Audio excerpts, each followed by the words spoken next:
Hello guys, आज हम पढ़ेंगे जनरेशन ऑफ कंप्यूटर। कंप्यूटर का जनरेशन बाय जनरेशन कैसे विकसित हुआ, डेवलप कैसे किया है, उसके बारे में आज हम जानेंगे। The first generation 1946 to 1959. The first generation of computer is spanning roughly 1946 to 1959 characterized by used for vacuum tube, the primary electronic component primary used for scientific and military application. जो पहला जनरेशन का computer था उसकी जो year थे वो क्या थे 94 से 59, और इसमें किस चीज़ का यूज़ किया गया था? वैक्यूम ट्यूब का यूज़ किया था। ये प्राइमरी इलेक्ट्रॉनिक कंपोनेंट था और ये कुछ इस तरह से दिखता था, बहुत बड़ा। और ये हमारा क्या है? ये हमारा वैक्यूम ट्यूब है।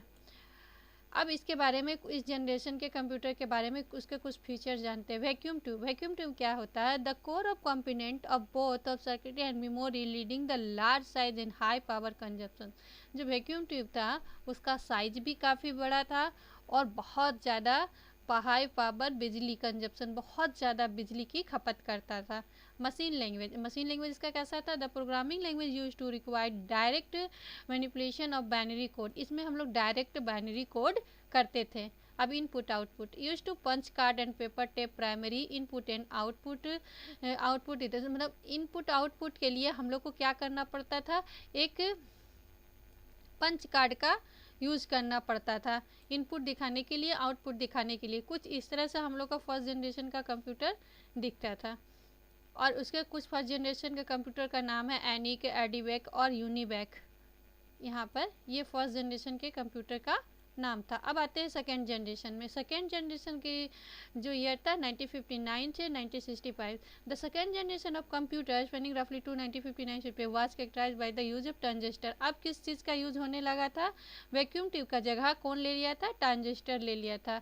Instead vacuum tube is the tube this shift of transistor made computer smaller, faster and more than efficient. जैसा कि आप देखते फर्स्ट जनरेशन का कंप्यूटर काफ़ी बड़ा था। अब ये सेकेंड जनरेशन का कंप्यूटर फर्स्ट जनरेशन के कंप्यूटर से छोटा था। यहाँ जो ये वैक्यूम ट्यूब है उसका जगह कौन ले लिया था? ट्रांजिस्टर ले लिया था। जिसके कारण क्या हुआ था? Computer smaller, faster and more energy efficient. मतलब एनर्जी क्या हो गया था? उससे ज़्यादा फास्ट चलने लगा था और उससे ज़्यादा छोटा हो गया था। अब हम इसके की फीचर्स के बारे में जानते हैं। ट्रांजिस्टर इसका क्या काम था? Replaced an efficient vacuum tube enabling smaller, faster and more reliable computers. क्या हो गया था? वैक्यूम ट्यूब का जगह कौन ले लिया था? ट्रांजिस्टर। ट्रांजिस्टर का क्या काम था? वो छोटा भी था और उससे कहीं ज़्यादा फास्ट काम करता है और ज़्यादा रिलायबल डेटा हम लोग को प्रोवाइड करवा रहा था। मैग्नेटिक और memory used for primary storage offering the faster ascent and the generated store capacity than the previous method. मतलब पिछले वाला से इसका जो मेथड था वो कहीं ज़्यादा फास्ट था। Magnetic taps and disk storage introduced the secondary storage allowing the large data storage and easier the access। मतलब लार्ज डाटा स्टोरेज को फर्स्ट कंप्यूटर के हिसाब से आसानी से ये क्या कर रहा था? अपने इंस्टॉल कर ले रहा था प्रीवियस कंप्यूटर के हिसाब से। और magnetic tape and disk storage introduce the secondary storage allow the large data storage access हो गया। हाई लेवल प्रोग्रामिंग लैंग्वेज इसका जो प्रोग्रामिंग लैंग्वेज था फर्स्ट जनरेशन के हिसाब से ज़्यादा हाई लेवल था। और कुछ लैंग्वेज का नाम है जैसे Fortran, COBOL, facilities easier programming and code readability. यानी कि जो था इसको हम लोग आसानी से मिटा भी सकते थे और ये आसानी से इसको पढ़ा जा सकता था। इसका लैंग्वेज का नाम था फोर्टेन और कोबाल। और operating system while requirement the early operating system in the began to emerge helping manage the store resource and facilities and program execution। उसके हिसाब से इसको जो इस कंप्यूटर को सेकेंड जनरेशन को कंप्यूटर को ऑपरेट करना ज़्यादा आसान था। थर्ड जनरेशन ऑफ कंप्यूटर कुछ इस तरह से दिखता था। The period of third generation was the 1965 to 1970। The computer is the third generation in integrated circuit. अब ट्रांजिस्टर का जगह कौन ले लिया था? ICS इंटीग्रेटेड सर्किट ने इसका जगह ले लिया था इन प्लेस ऑफ ट्रांजिस्टर। इस ट्रांजिस्टर का जगह in the generation remote processing, time sharing, multi programming operating system and used high level language. और इसमें हम लोग क्या कर सकते थे, एक समय में हम लोग क्या कर सकते हैं, मल्टी प्रोग्रामिंग को ऑपरेट कर सकते थे। और इसका लैंग्वेज हाई लेवल लैंग्वेज था। कुछ यहाँ लैंग्वेज का नाम है, देखिए Fortran, II2, VI COBOL, Pascal, BASIC, एलुएन, ETC were use to during the generation. ये उस जनरेशन का, ये जो थर्ड जनरेशन कंप्यूटर है, फर्स्ट जनरेशन कंप्यूटर के हिसाब से काफ़ी छोटा हो गया, फर्स्ट सेकंड के हिसाब से। और यहाँ पर जो ट्रांजिस्टर का जगह वो कौन ले लिया, इंटीग्रेटेड सर्किट, जो कुछ इस तरह का दिखाई देता था। अब इसके की के बारे में जानते, कुछ फीचर्स के बारे में। IC यूज्ड, इंटीग्रेटेड सर्किट का यूज होने लगा। More reliable in comparison the previous 2 generation, बहुत ज़्यादा ही रिलायबल डाटा देने लगा आगे का 2 जनरेशन का कंप्यूटर। साइज आप देख ही रहे हैं कि बहुत स्मॉल हो गया है। जनरेटेड लेस हिट, पहले के 2 जो कंप्यूटर्स जनरेशन के थे वो काफ़ी हिट करते थे, लेकिन ये कम हो गया। और फास्टर, उससे भी अधिक फास्ट हो गया।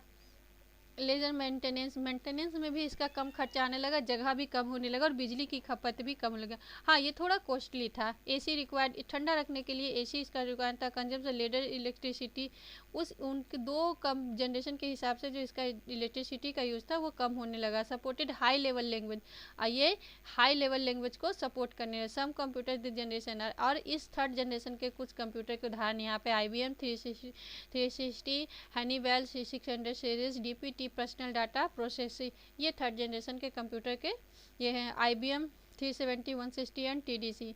अब आते हैं हम लोग फोर्थ जनरेशन में। फोर्थ जनरेशन कंप्यूटर 1971 से 1980, जो कि आज लगभग आज ही के कंप्यूटर के जैसा दिखता है, आप यहाँ पे देख सकते हैं। The fourth generation of computer is running roughly for the 1971 to around the characterized with the invention of micro processor. क्या बोल रहा है कि ये जो फोर्थ जनरेशन का कंप्यूटर था, अब इसका इंटीग्रेटेड सर्किट का जगह कौन ले लिया, माइक्रो प्रोसेसर, जो कि कुछ इस तरह का दिखता था। देखिए ये हमारा क्या है, प्रोसेसर है, micro processor. This generation is the emergence the personal computer. और इस जनरेशन ने हमें क्या दिया, पर्सनल कंप्यूटर, जो आज आप हर घर के दुकान, स्कूल, मॉल वगैरह में आज हम इस जनरेशन के कंप्यूटर को दिखते। देखिए ये फोर्थ जनरेशन का कंप्यूटर है, इसे हम लोग PC भी बोलते हैं, personal computer. Used a very large scale integrated circuit leading the smaller, faster and more powerful machine. ये जो फोर्थ जनरेशन का कंप्यूटर था वो क्या हो गया, बहुत ही छोटा हो गया और बहुत ही ज़्यादा फास्ट पिछले 3 जनरेशन कंप्यूटर के हिसाब से, और पावरफुल भी बहुत ज़्यादा हो गया। अब हम इसके फीचर्स के बारे में जानते हैं। माइक्रो प्रोसेसर जो कि इस तरह से कुछ दिखता है। The Intel 404, the crucial invention, the era integrated the CPU memory and input output control the single chip। अब इनपुट आउटपुट के लिए, जैसे पहले में पंच कार्ड वगैरह ये लगता था, अब इसी के लिए एक सिंगल चिप का जरूरत होने लगा। वो चिप कुछ इस तरह का होता है। VLSI circuit, disk circuit enabling the creation of powerful and compact computer. Personal computer fourth generation computer का ही देने। First generation brought about the rise of personal computer making computer with wider audience. इसको बहुत ज़्यादा मात्रा में personal लोग computer को यूज़ करने लगा, क्योंकि ये कंप्यूटर काफ़ी छोटा हो गया, इसको आसानी से हम लोग कहीं भी रख सकते थे। High level programming language like कौन सा लैंग्वेज इसमें, C++, D bash are used to as well operating systems such as time sharing, real time network and distribute operating system। जैसा कि आप देख रहे हैं कि इसमें कौन सा लैंग्वेज यूज़ होने लगा था, C++, हमारा फोर्थ जनरेशन कंप्यूटर में यूज़ होने लगा। Improve speed and reliability, fourth generation के कंप्यूटर में स्पीड जो था आगे के 3 जनरेशन के कंप्यूटर के हिसाब से बहुत ज़्यादा इम्प्रूव किया, और जो इसके डेटा था बहुत रिलायबिलिटी था प्रीवियस जनरेशन के हिसाब से। Smaller size and increase power, आप ही देख ही रहे कि पिछले 3 first generation, second generation, third generation के हिसाब से ये कंप्यूटर बहुत ही छोटा हो गया। More powerful and portable computers, बहुत ज़्यादा शक्तिशाली और बहुत ही ज़्यादा पोर्टेबल ये छोटा सा साइज में आने लगा। Development of the super computer, this generation also the emergency of the super computer capable the performing complex circuit description of the fourth generation का सुपर कंप्यूटर ही का देन फोर्थ जनरेशन कंप्यूटर में ही हुआ है, जिसे हम सुपर कंप्यूटर के नाम से भी जानते हैं। तो ये हो गया। अब हमारा 5th जनरेशन है। द 5th जनरेशन कंप्यूटर 1960-80 से अभी भी 4th जनरेशन, 2 जनरेशन कंप्यूटर का यूज़ अभी भी किया जा रहा है। Which is the begin of the continue today character by the speed and artificial intelligence and ability for the under speed. इसका जो स्पीड है वो बहुत ही ज़्यादा है, unprecedented speed. This generation ultra, उसमें जो VLSI का यूज हो रहा था अब ULSI का यूज होने लगा। 4th जनरेशन कंप्यूटर में हम लोग किसका यूज़ करते हैं? VLSI का। अब हम लोग 5th जनरेशन में अल्ट्रा LSI का यूज़ करने लगे, यानी कि ultra large scale integration technology will allow the creation of the macro chips in the million of electronic component. अब हम इसका क्या करने लगे? मैक्रो चिप, यानी कि छोटा सा चिप में इस कंप्यूटर में लगने लगा, बहुत ही ज़्यादा, जो कि कुछ इस तरह का दिखता है। देखिए कितना छोटा चिप है। 5th generation computer 4th generation से मिलता जुलता है। इसके क्या फीचर्स है? Artificial intelligence, this for computer single learn and adapt making then capable of the complex of the problem solving and decision making the you understand human speech recognise even the process natural language. आप ही देख ही रहे, आप AI का ज़माना है। आप computer से किसी भी लैंग्वेज, अपने लैंग्वेज में सवाल पूछते हो, उसका वो जवाब आसानी से देता है, यानी कि हमारे प्रॉब्लम का सोल्यूशन वो आसानी से देता है। वो डिसीजन मेकिंग भी है, वो डिसीजन में अंडरस्टैंड ह्यूमन स्पीच, हम जो बोलते हैं वो हमारे भाषा को आसानी से समझता है और हम लोगों को जवाब देता है। जेनिमाई, ये सब आप इसका देन, आप सवाल पूछ के देखिए, अब वो आपको जवाब देगा। Recognise image and process natural language. Ultra scale integration, अब इसमें आप जान ही रहे हैं कि ultra large scale integration use होने लगा। This technology creation powerful compact in the microprocessor with the million of transistor of single chip. अब क्या बोल रहा है कि जैसा कि 3rd जनरेशन में ट्रांजिस्टर का यूज़ हो रहा था, माइक्रो प्रोसेसर का वो जी पता, तो मतलब एक सिंगल माइक्रो प्रोसेसर में बहुत ही ज़्यादा ट्रांजिस्टर का उसमें यूज होने लगा। Utilize the multiprocessing of the different parts of the task simultaneously significance and increase the processing speed and increase। जैसा कि आप जान ही रहे कि अब 5th जनरेशन का कंप्यूटर का स्पीड बहुत ही हाई लेवल का होने लगा। कुछ भी हम डाटा डालते तुरंत हमको उसका इन्फॉर्मेशन आसानी से मिल जाता है। Super conductor and technology, advance in super conductor technology leading the faster and more efficient processing. अब ये क्या है? ये सुपर कंडक्टर टेक्नोलॉजी है। ये बहुत आसानी से हमारे जो लीडिंग किसी भी चीज़ में कर सकते हैं। एरोप्लेन वगैरह देख रहे हैं आज, परमाणु वगैरह सब जगह आसानी से इसका यूज किया जा रहा है। और इसके कुछ एग्जाम्पल है, IBM deep blue, IBM वर्स्टन, Google translate. ये आपको गूगल ट्रांसलेट AI का ही फीचर्स है, आप देख सकते हैं इसमें यूज होता है। थैंक यू, आज के लिए इतना ही 4th कंप्यूटर जनरेशन में। आज तक हम लोग 5th जनरेशन तक पढ़ चुके हैं। अगर मेरा वीडियो अच्छा लगे तो लाइक सब्सक्राइब प्लीज़।